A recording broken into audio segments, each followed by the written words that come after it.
we go. Hi, and welcome to our event this evening. Thank you for joining us on this important topic of successfully indicating diversity in your job search. I'm Christy Caves. I am the director of the Center for Career Development and Professional Engagement, and I would like to briefly go over a couple of housekeeping items and then introduce our panelists. Before we get started, I just want to let you know that all participants are in listen-only mode. Questions can be submitted throughout the presentation via the Q&A tab. The moderator will see that the panelists have the opportunity to address the questions throughout the presentation and at the end. Also, this presentation is being recorded and will be available for viewing on the King Careers website and YouTube playlist. Okay, introductions. First, I'm going to introduce Quinn Woodard. He was born and raised in St. Louis, Missouri, and his passion for STEM started at an early age. His first exposure came through the Project Lead the Way, a nonprofit that's developed a STEM-based curriculum for primary and secondary schools across the U.S. Having participated in the program through high school, Quinn leveraged his newly developed STEM foundation to pursue an undergrad degree in electrical engineering at TU with a minor in mathematics. He also has an MBA from the Kelley School of Business at Indiana University. After graduating from TU, Quinn entered the energy industry and held various roles of increasing responsibility in California, Texas, and supported a project in the northwest coast of Australia. Today, he's still passionate about mentoring and education and has taken on several public speaking engagements and served on advisory committees. Quinn realized that early exposure to STEM is critical for minority students, and with his children's book, Like Me, he hopes to provide that early exposure and provide a brief history lesson to those who came before. Mr. Moton Hopkins is an HR business partner at Lockheed Martin in Fort Worth, Texas, supporting, oh, I'm sorry, I lost my notes. Tried to move my screen. Supporting 3 client groups across 5 states and is currently on the TU Alumni Board of Directors. He completed his bachelor's degree in marketing at TU and had a successful 8-year professional football career in the Canadian Football League. While playing, he started an MBA in Human Resources Management and graduated in 2016. He's very active in the community and was honored in 2018 as one of the CFL's 12 honorees across its 106-year history of individuals who embody the spirit of diversity and inclusion for his passion and advocacy of autism awareness over the years. Cassia Carr. Oh, Amanda has joined us. I'm going to add Miss Aragon. Cassia Carr, who is one of my previous law students, received her Bachelor's of Science in International Business and Spanish from ORU prior to obtaining her Juris Doctor from the University of Tulsa in 2016. Following associate attorney positions for prominent firms in Tulsa, including Hall, Estill, and Winters & King, she joined Williams as a corporate attorney in 2018. She is well-versed in contract drafting, review, client engagement, and project execution for the areas of supply chain and industrial construction in the oil and gas industry. Amanda Aragon joins us. She obtained her degree in International Business and Spanish, becoming the first person in her family to graduate from college.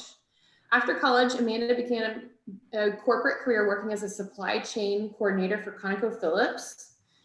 And after working in their Houston office, she returned to New Mexico to continue her career as a supply chain lead and eventually as director of stakeholder relations for New Mexico.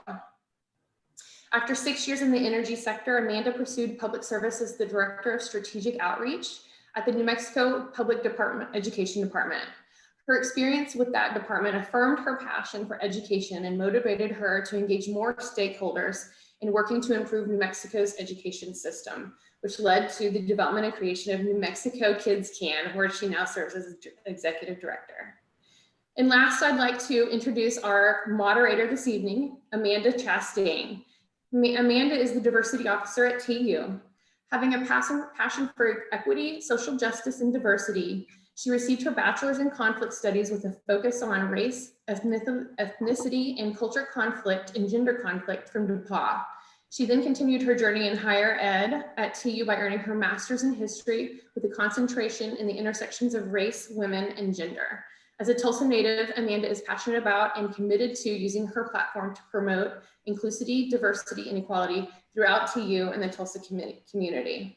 So with that being said, I'm going to turn it over to Mandy. Well, awesome. Welcome, everybody. And thank you, Christy, so very much for that wonderful introduction. It's so great just to be among so many wonderful TU alums. So it's nice to meet you guys virtually. And as Christy mentioned earlier, just another reminder for those tuning in, just now tuning in, there'll be some small time at the end of our session today for audience questions. So while we are going through questions, initial questions, please feel free to submit any questions that you have, and we will go through those at the end of our session. Okay. Well, if it's okay with you guys, I think we should just jump right into some questions. So I'm going to open it up to everyone initially, but if no one wants to speak first, I'm going to forewarn you right now that I will just call on one of you to start our discussion. Is that cool? All right. Well, if you were a student today, how would you stand out in the job applicant pool? Mandy, do you mean how would I indicate that I'm a diverse candidate, or to stand out in general? I would say stand out in general for right now. Well, I'll speak. First, I would make sure that my resume is tailored to the job.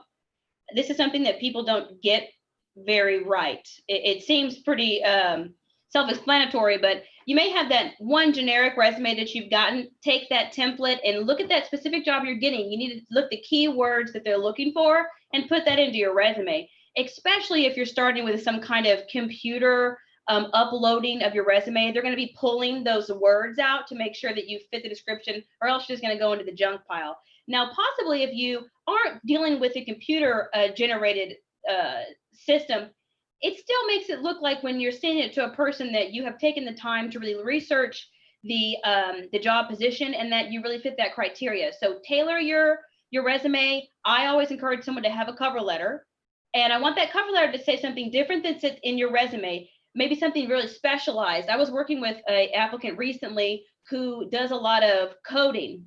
And so his resume lines out all the different coding that he does, but in his cover letter, he put that he started a YouTube channel teaching others how to code. I mean, that's something special and different. So put that in that cover letter, and that's going to help you to stand out. It's going to put you at the top of the pile because a lot of people don't do this. Awesome. So really just kind of like put something that would make you like stand out, kind of like a special, or I guess hidden talent that aligns with that job description, and then probably using some of that same language that the employer posts in your resume and in your cover letter as well. Absolutely.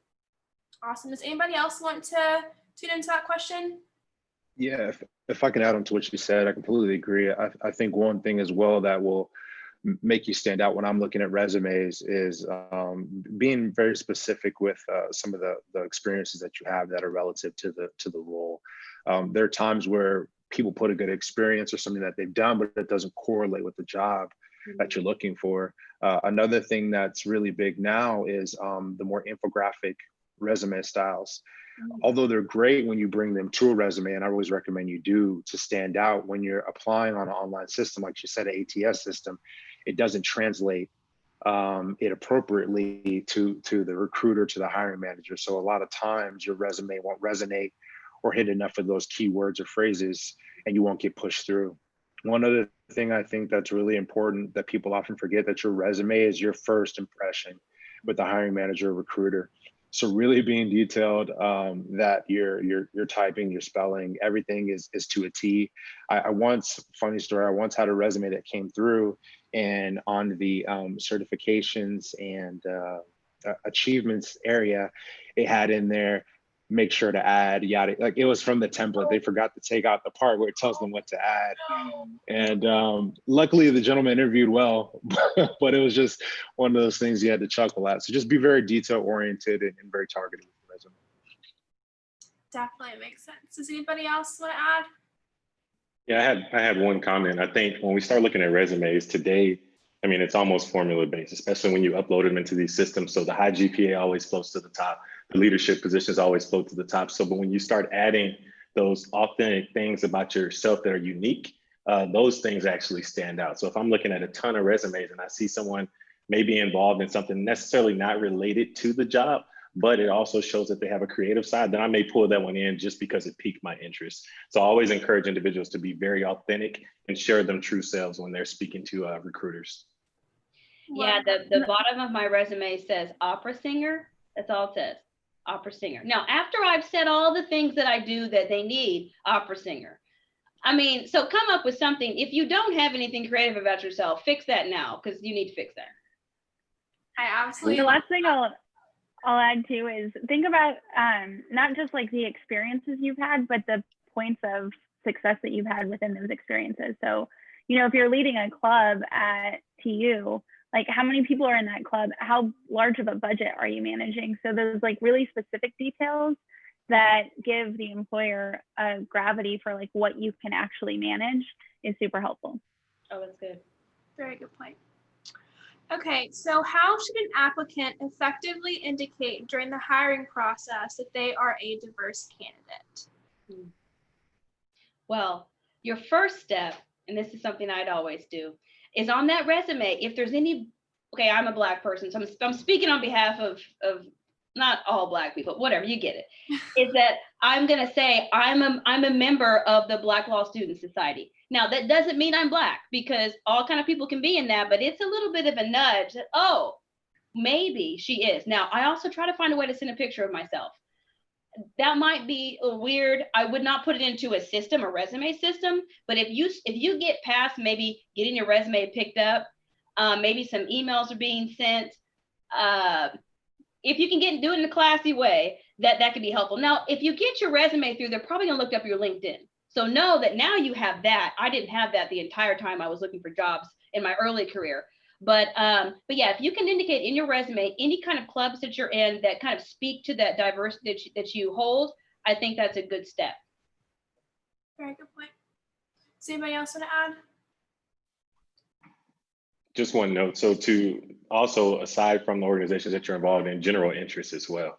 And so if you are doing any volunteer efforts, I mean, obviously if we're scrubbing resumes, we don't want to make any assumptions, but as Kesha alluded to, you know, you can infer, but uniqueness and experiences, and I'm sure we're going to talk about diversity within experiences as opposed to just the visual, but recruiters should be able to read and understand a little more about the individual just based off those certain items. And then she mentioned LinkedIn as well. So students should be aware that, you know, social medias are being looked at. And so that information is out there. A lot of times, if you don't have a website with your name on it, I encourage you probably to go get one. Your Twitters, just go secure that information because it may be beneficial in the future.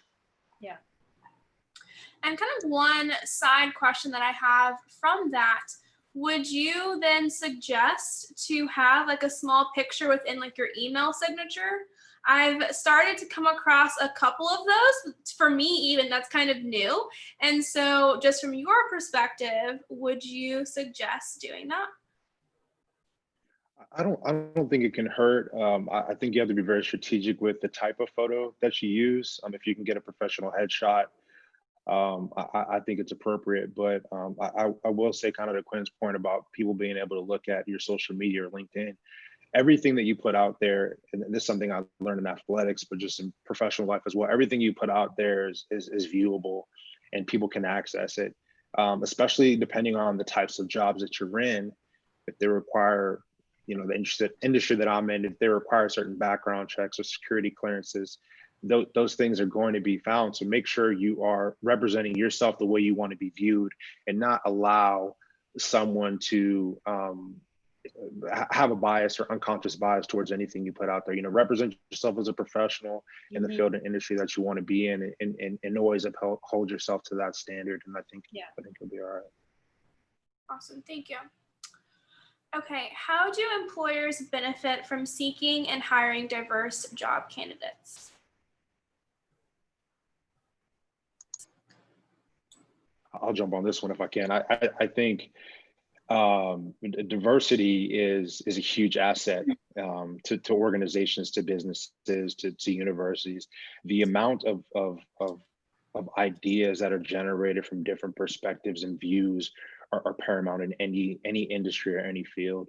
I think some of the most unique things that have happened because people had an outside thought or a thought different than the general collective or the mainstream. I mean, one business case for that is if you look at Blockbuster and Netflix.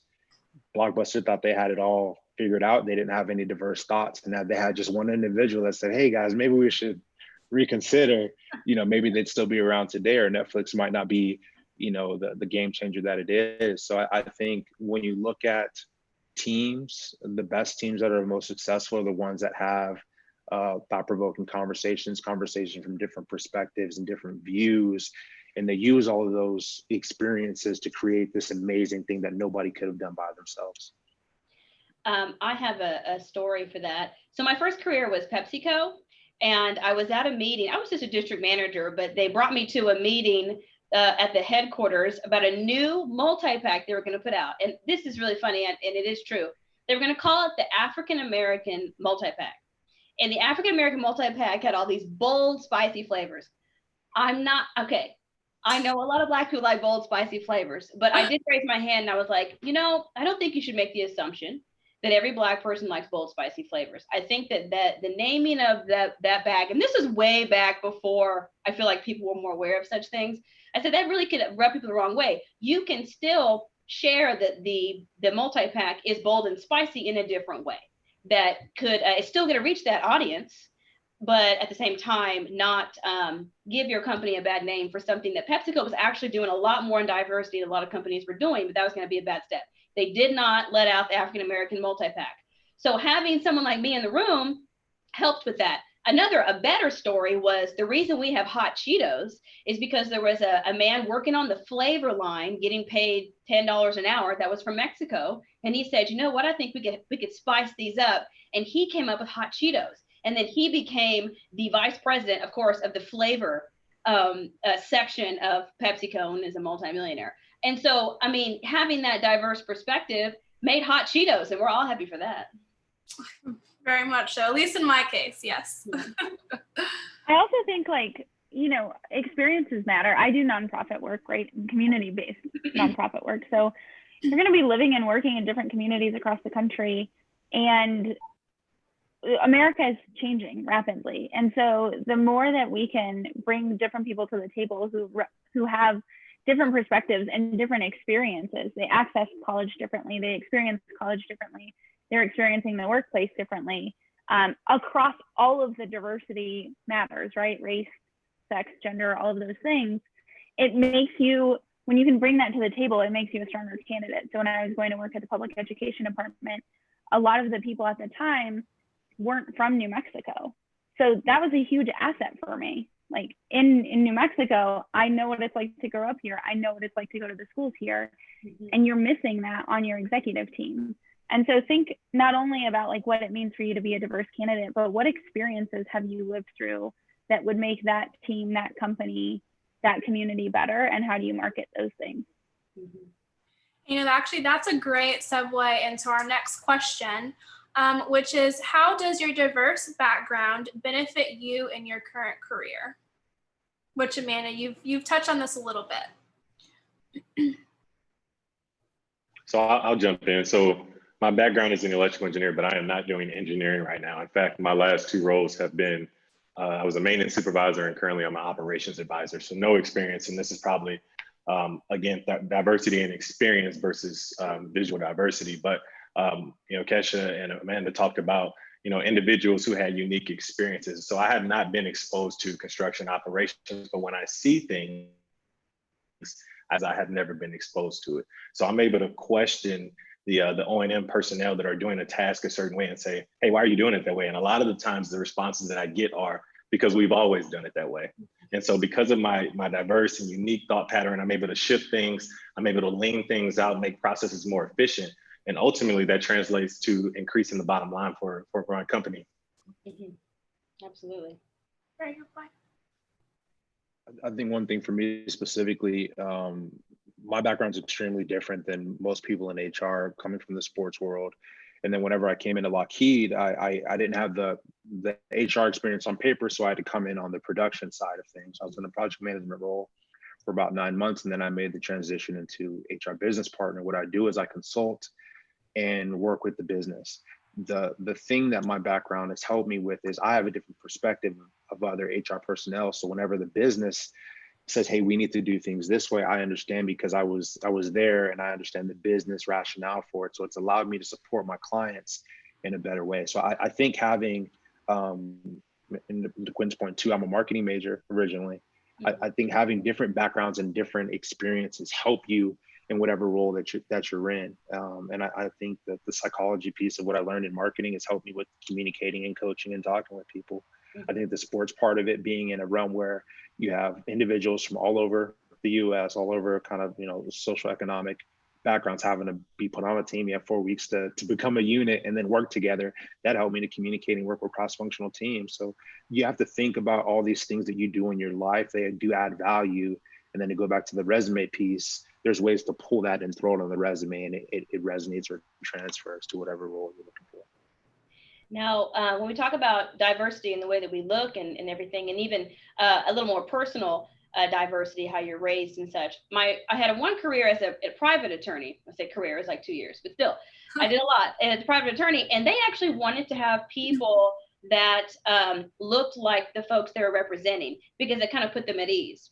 Now, one time when I was working for Hall Estel, that company I'm at now got sued for an explosion that happened. And so it was down in New Orleans, and the jury in New Orleans was 80% Black. And so that's different than the makeup that we'd have in Tulsa, Oklahoma. So as the case went on, we saw more and more Black attorneys show up that I thought was interesting. But, hey, that people want to see that, okay, you're understanding where I'm coming from. The attorneys that are representing this big company, they have some attorneys that maybe they would understand as me as a juror what I'm thinking. And so sometimes it really does help to have people in the organization that look like either your target customer or look like whoever you're working with, to set them at ease and to bring some credibility to the organization. Very good point. So how and where can students find a diverse mentor? And then additionally, what diverse networking opportunities are available to students?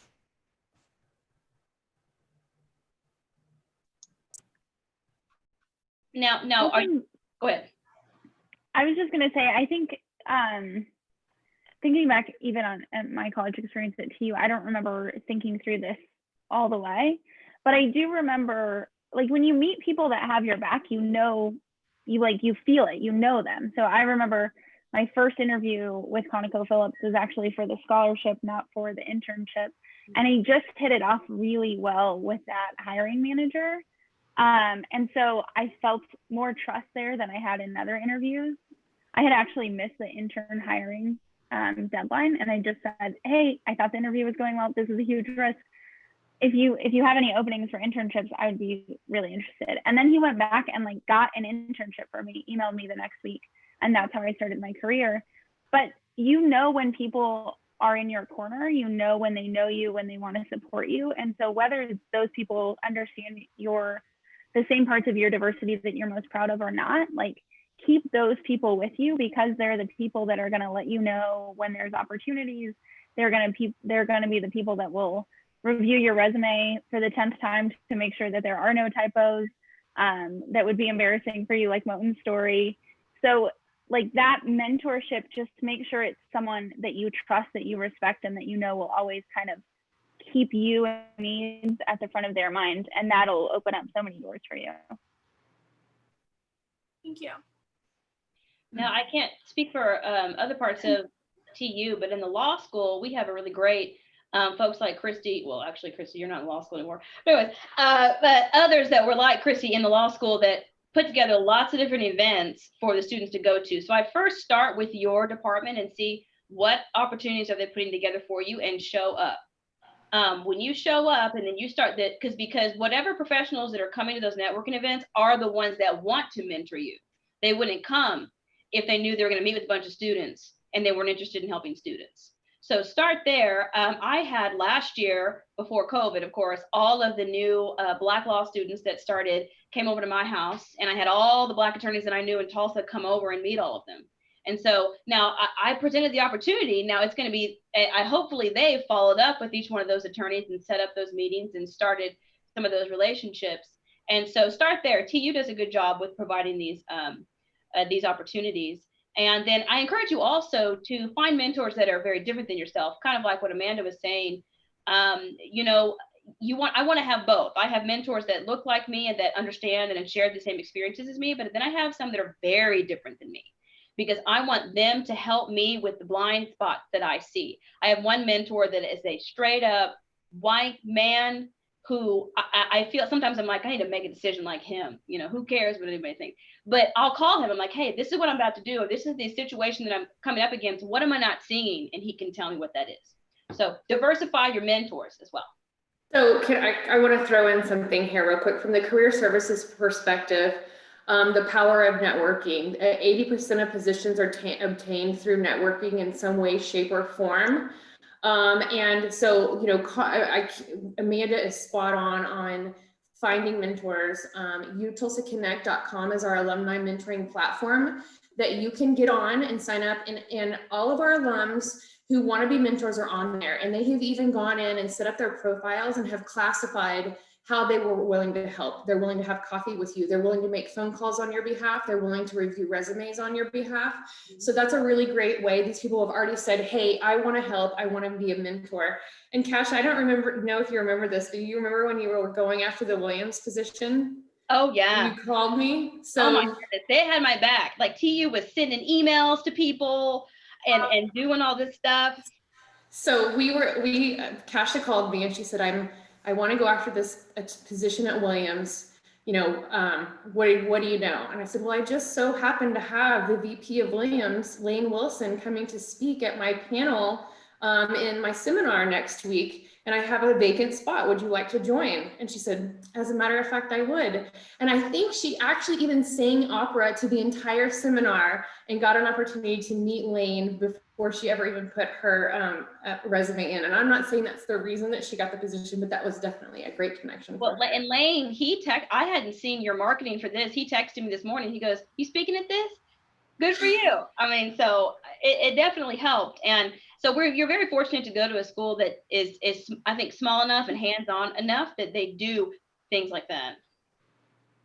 And I will say, I even add to that, I'm actually working with one of the representatives for that app to make a specific multicultural, diverse kind of subgroup that will be specifically networking diverse alum with our current diverse students. So again, just throwing that out there as a little tidbit. So I'm actually going to transition to some of the questions that we received from our audience. There's actually some really good questions here. The first being, has your diversity ever been a challenge in seeking employment opportunities? i.e., have you ever come across as too different for a company, and how did you steer away from appearing so?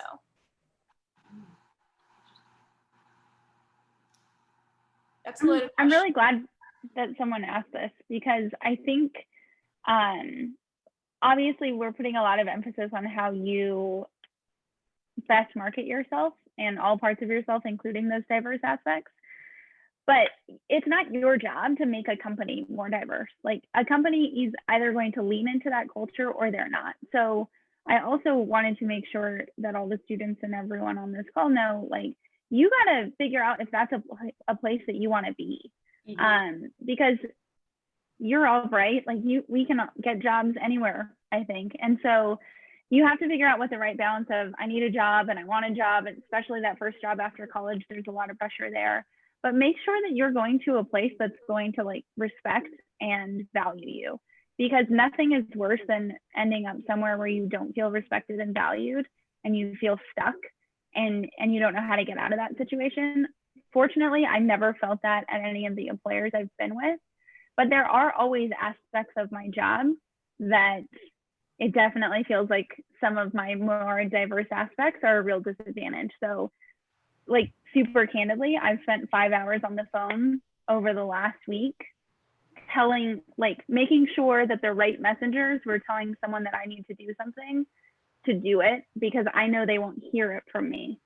And that's exhausting. Like, it's really exhausting, but it's made better because I don't have to deal with it all the time. If I was at a workplace where that was everyday life, I couldn't do that. So make sure you're going to a place that values you. Yeah, Amanda hit on the points I was going to talk to, but just to add on to that, I think one of the things we talk about in human resources, especially in diversity inclusion, is being able to bring your whole self to work. It is very taxing and taxing and draining to not be able to be your whole self when you're in a space. And I think we can all think back on times we've been somewhere and it's been uncomfortable, and the amount of stress it's put on you. And it's just not, you can't be the best version of yourself when you're doing that. You're not going to operate at a high level. You're not going to be motivated, and it's just going to be taxed, and the money is not worth it. To Amanda's point too, you're interviewing the job as much as they're interviewing you when you're going through that process. Are they giving you the right tools that you need to be successful? Are they going to have the right development opportunities? Is the manager that you're working with going to be able to make you grow as a person and a professional as much as you need to?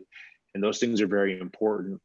And just because you're offered a job, if you're not comfortable, it's not worth it. Not, a coach told me once, not all money is good money, and that's a fact. And if you're not in a happy space or not truly where you want to be, whatever you're getting paid is not going to be worth it. And you're not going to be happy or successful. I mean, when I first became an attorney, I had a mentor who was a sweet old white man. I only say things like white and black for talking about diversity. That's not how I generally talk. But I asked him, I said, is my hair not professional? Do I need to straighten it and put in a bun? And at this point, I'm just trying to get a job. I don't really care. And he was like, no, I think your hair is very professional. Like, I see no problem with your hair whatsoever. So I remember that really spoke to me. I enjoyed that. One of my jobs I had as an attorney, I don't know if it was just the culture of the law firm. I'm not going to say it was because I was Black. I don't know about that. There wasn't any other Black people, but that's not uncommon in Tulsa, especially in some of our larger law firms. So I'm not holding that against them in any way, but I didn't feel like I could 100% be me. I felt like they wanted to have someone who was Black, but that really was still just extremely quiet. That was hard for me, to be very quiet, to be very just very reserved.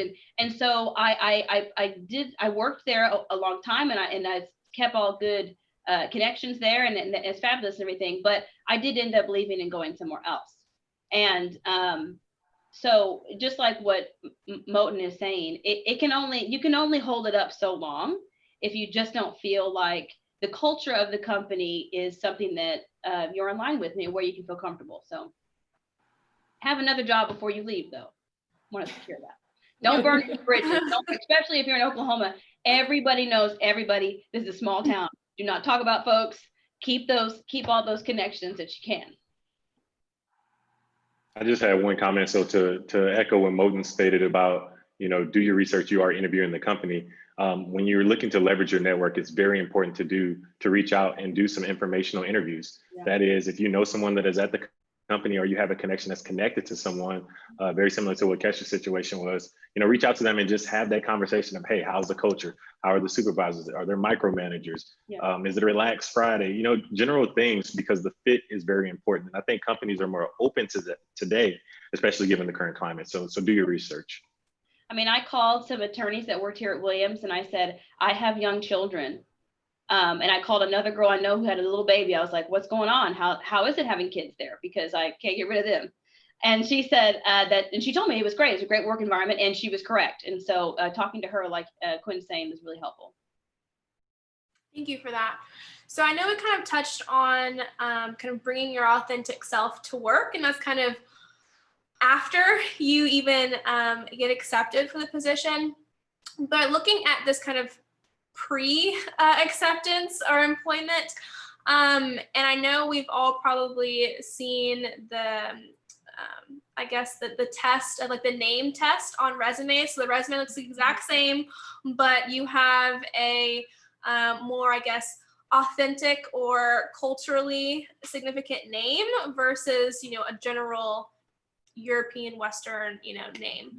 Mm-hmm. And so this comes from a question from our audience, and they state, I have a very difficult, very foreign last name. I do feel like this has hindered my ability to receive an interview.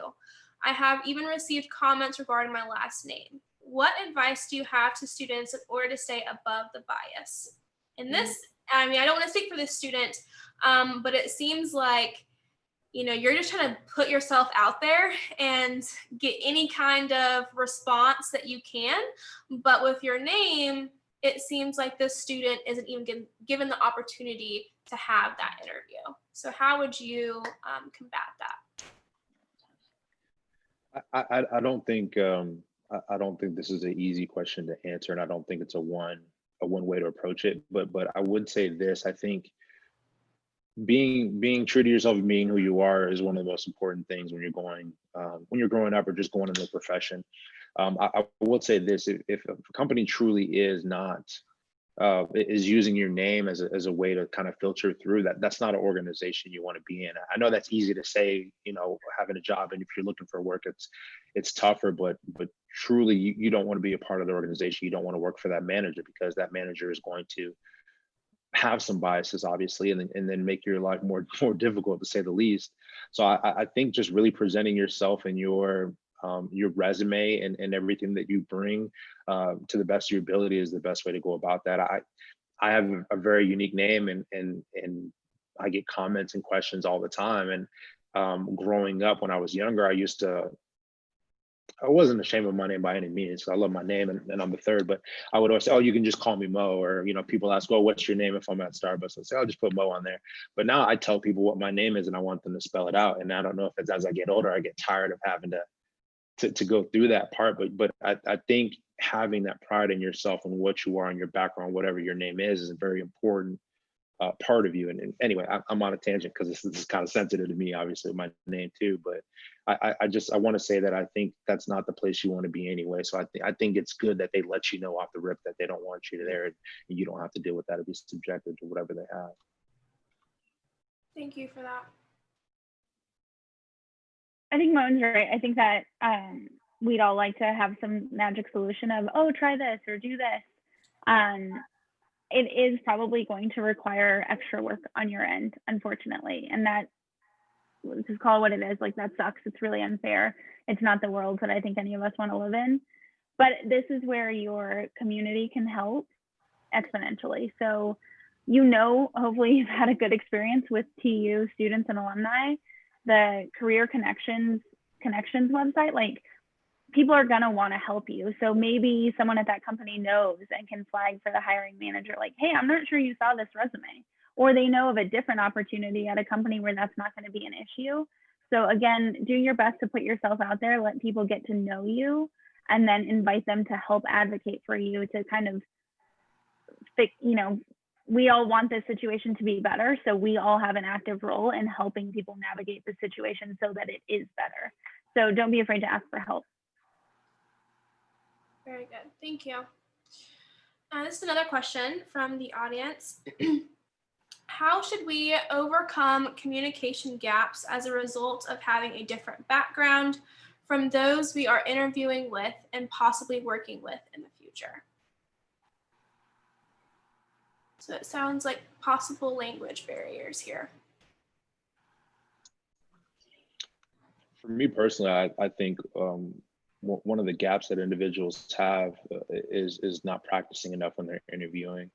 I think going through that process with somebody, especially a mentor, somebody that's been in a role that you're looking for, getting their feedback and, you know, and learning from it and working on it is a huge asset to that. I think being genuine as well is one of those things that breaks all language barriers. People can feel, we have a sixth sense as human beings to understand when somebody's being genuine or they're coming from a good place. And so I think being genuine and being true to yourself and authentic, whatever you're trying to communicate in that professional way, is a huge asset in the interview process.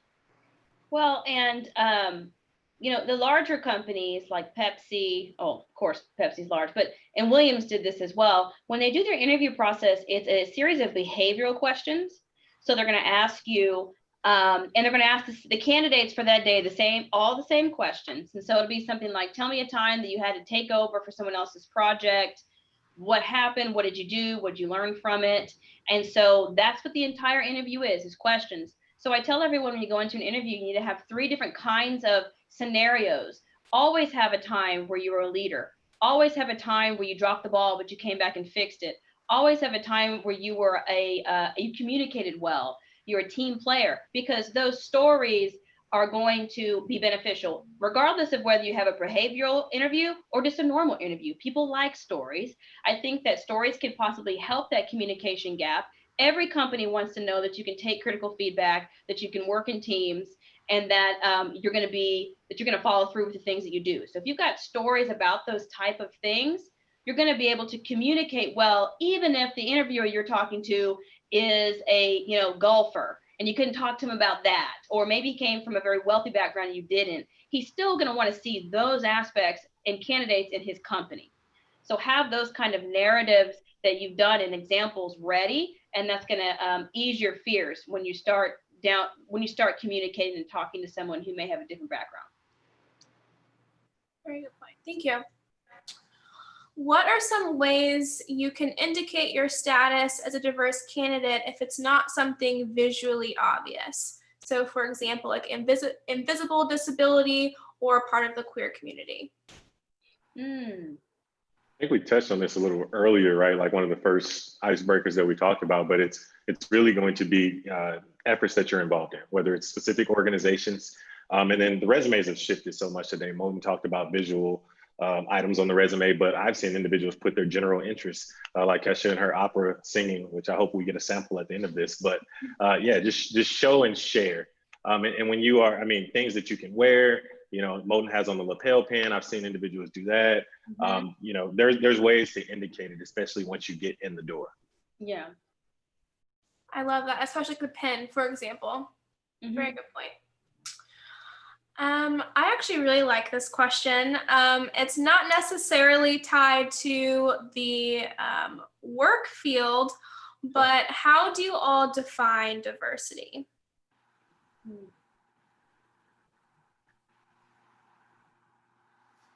I define diversity in many ways. I think when we're in the interview process, we always ask about diversity and inclusion questions, and it always trips people up because they automatically assume race.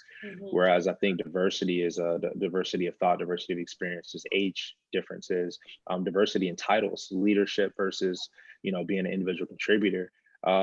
There's so many different aspects of diversity because your experience, the lens in which you view the world are different. So prime example is you have the 2 people looking at the number 6 on the floor. But one person sees it as a 6, the other person sees it as a 9. Who's wrong, who's right? But the whole thing is that it's a different perspective. So them getting together will fix it. Bad example, but they'll fix something, right? With the number. But I think there's many ways to look at diversity, and the more that we can open our minds to that, I think the better we will be for it, because everyone else on the panel sees things differently than Quinn and I, due to our gender and our experiences within things. We see things different than they do. So I think it's diversity is so strong because you have the ability to see something from a different lens and gain a perspective and gain more information. Yeah, diversity means different. It's funny because the first thing that came to my mind is minority, but it's not minority. Diversity just means that it's different than other people, and that everyone has some diversity they can bring to the table, regardless of what they look like. And so the focus right now in the world is, I think, more diversity of race and socioeconomic background.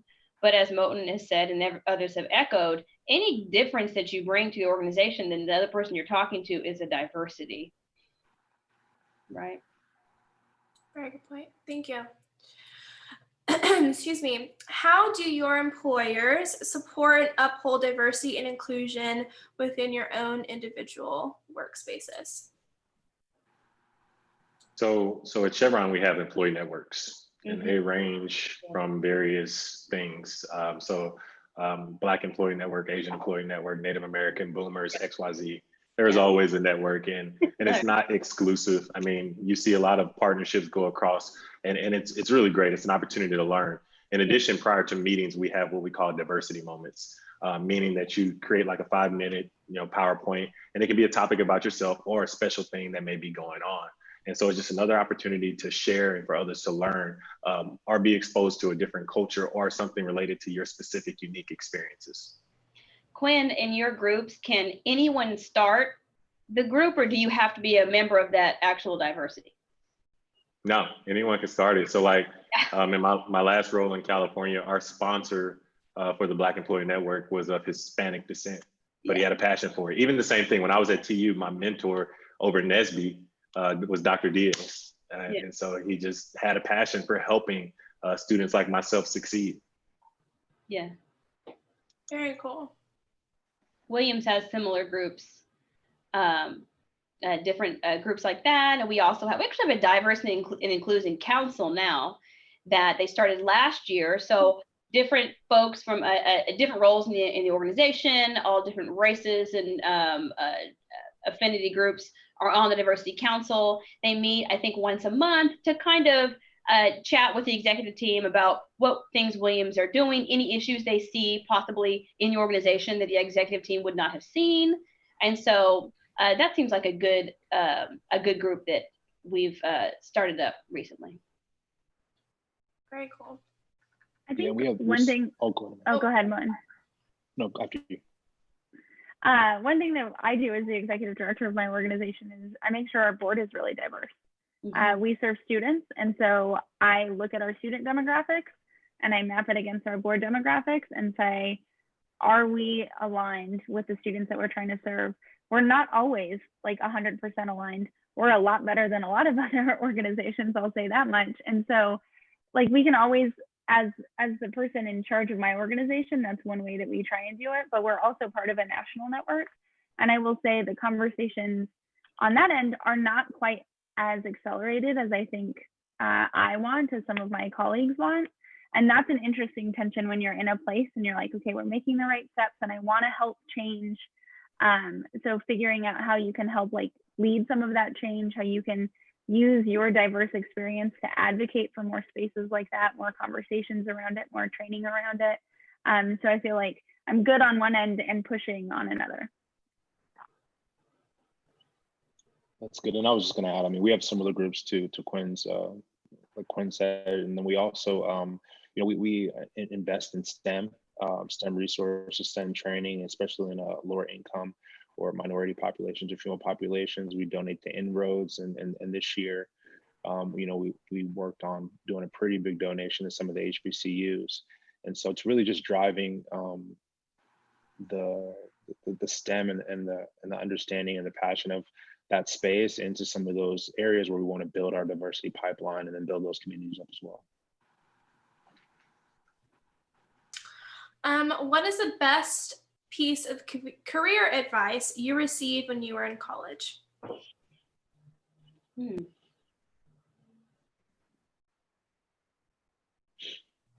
I'll jump in. So know what you don't know, and don't be afraid to make mistakes. I mean, I've learned so many things in my career as an electrical engineer.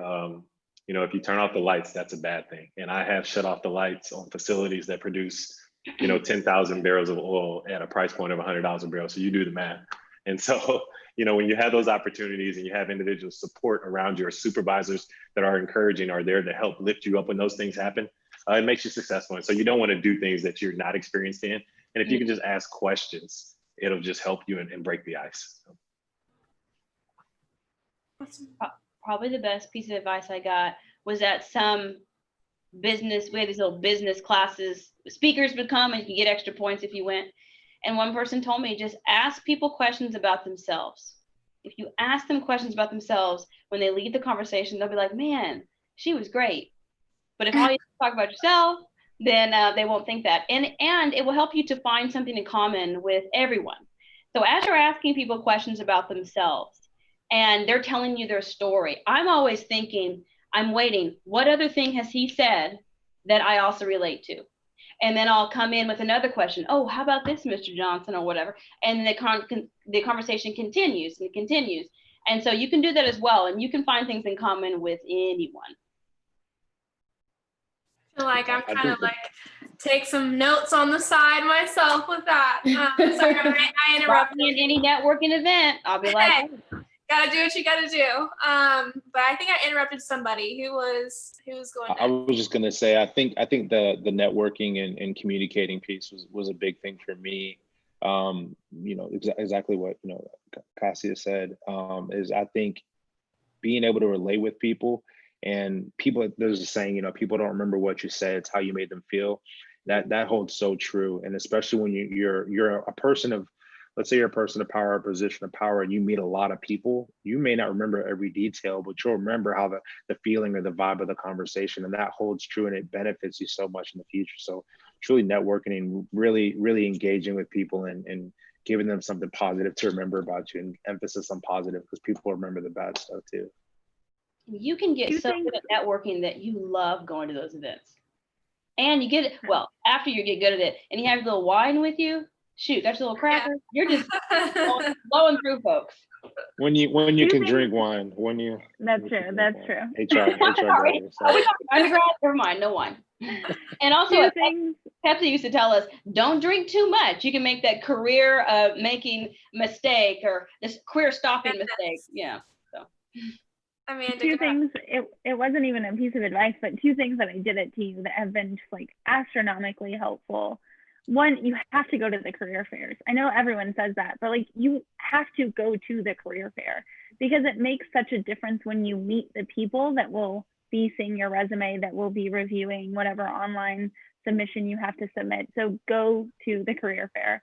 And then the second thing is, and I don't know how this works in a COVID world, but there were always lots of opportunities for like etiquette dinners. Oh. And I didn't grow up going to really fancy dinners. And most of the time, like over interviews or early in your career, you'll have opportunities to do those things. And it's so nice to feel more comfortable in those spaces. So take advantage of it if the career services office or whatever organization is offering it. I think we did one that was a full day. I actually remember it had snowed. And so everyone was outside playing, and I was in a full day long etiquette training. A little bit of a bummer at the time, but probably one of the most helpful things I've ever done in my career. Awesome. Well, I know we're about 6 minutes to the end, so let's try and get through a couple of quick questions before we close out. What were your experiences when you first started your career, and how did your uniqueness and diversity influence that experience?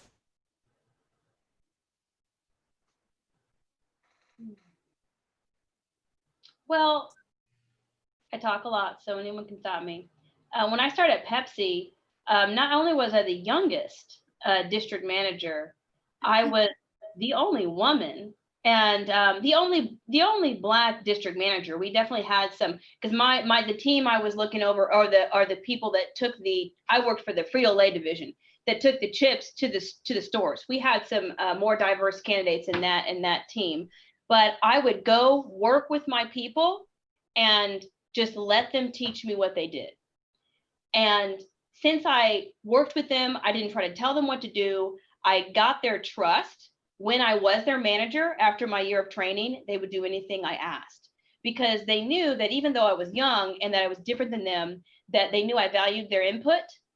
And so when I left that organization, they're all calling me, we loved working with you, Cassia, anytime.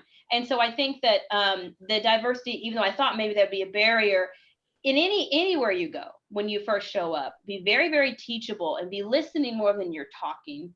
And I think it's going to help any of those barriers that would have been there because of your diversity or anything that you think that could cause an issue. I think for me, one of the things too that helped me, my sports background and it helped me relate to some of the mechanics when I was in the production side of things. So whenever I was talking to leadership, which is more of it's the engineers, a lot of, quote unquote, well-educated people. But whenever I was talking with them and they were trying to say, hey, we're going to go this direction with delegating this task or this change, they didn't take the approach or look at how communicating with a different group or a different set of individuals and their mindset, how it would look. Prime example is we had a change in a process and where we're going to put some of our parts and pieces. They said, we're just going to make the change. I said, well, have we communicated with the mechanics on what they want or what works best for them in terms of location and everything? And they said, well, no. I said, I know if I were them, putting myself in their position, I'd be furious because I work with this day to day, and you're somebody who's sitting in the office that's not going to have to deal with the consequences of the decision. And so I think offering up good advice or your perspective on things and it's a benefit will really set you apart and really show yourself as an asset when you're having those conversations. So just continue to look at things through your lens, and it will lend itself to your benefit whenever you make a good decision or offer good advice. Awesome. Well, I think I'm going to ask just one last question. How would you advocate for diversity with colleagues or a company who don't necessarily understand its importance? But basically, it seems like, how do you advocate for diversity with being a diverse person yourself? I know with me, it's kind of like coming from a Black Native woman. It's just like, of course, diversity is important to me just because of the visual. And so just how do you advocate for diversity with being a diverse person, but making sure that your colleagues take you seriously? Mm-hmm. I think if you share your experiences and share why you're advocating for it. And I think if you're advocating for it, it means you feel like there's something missing. So sharing as much as you feel comfortable with your colleagues about why it's important to you. But again, like, don't spend your energy on people that aren't spending their energy on you. So try, but if it's a no, there's a better place for you, and a place where someone is going to want to make that space for you. And I know that we're almost at time, so I'll just say there's so many good questions in the chat, and I'm on the TU Connections mentor site. So if you want to follow up conversations, happy to discuss some of the other things. And someone asked about Quinn's book, and you should definitely buy it, and it's on Amazon. Oh. I would say that first, like I said earlier, make sure that you get into the company, be listening more than you're talking, gain some people's respect. And then when you have got that respect, that's when I would start trying to mention, hey, I see that we're not doing this kind of thing in a diversity, or hey, I have this idea, and you'd have the buy-in of some of those people that aren't the actual diversity that can make it happen. So try that. You may come to the point where Amanda is saying that folks just aren't listening, they don't care. And that's where you make a decision. But just know, I wouldn't come in right off the bat with all these ideas. You got to listen and kind of see, get that respect going, show that that you have good work, because you're going to be such a good advertisement for the diversity that you represent if you are a hard worker and you follow through. Because my dad used to tell me, someone might not like you because you're Black, but most people are going to change their minds after they get to know you and they see the kind of product and quality person that you are.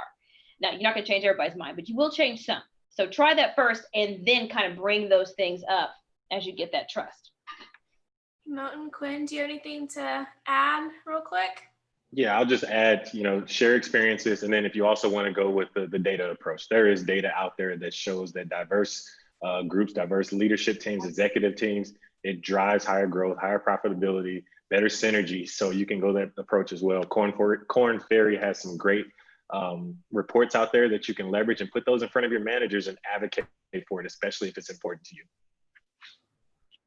So what's the name of your just book? add on to that. It's called What's the name of your book? What's the name Like of your Me. Like Like Me. Okay. Yeah. Okay. Go ahead. Yeah, just add on to that. There's tons of data out there, especially from an HR perspective. It's available. People cannot say in 2020 that they don't know that diverse teams add value and make you stronger and better. If they do, again, that's not a place you want to be at. And then also be an example of that. To the point made earlier, show that your diverse background or your perspective on things, execute and ideas and share it, and tell the reason why you have this idea or this perspective. Like, I'm thinking about it from this angle. This is why X, Y, and Z, and then it'll resonate with people. And if you have to change minds, you can do it in that way. Awesome.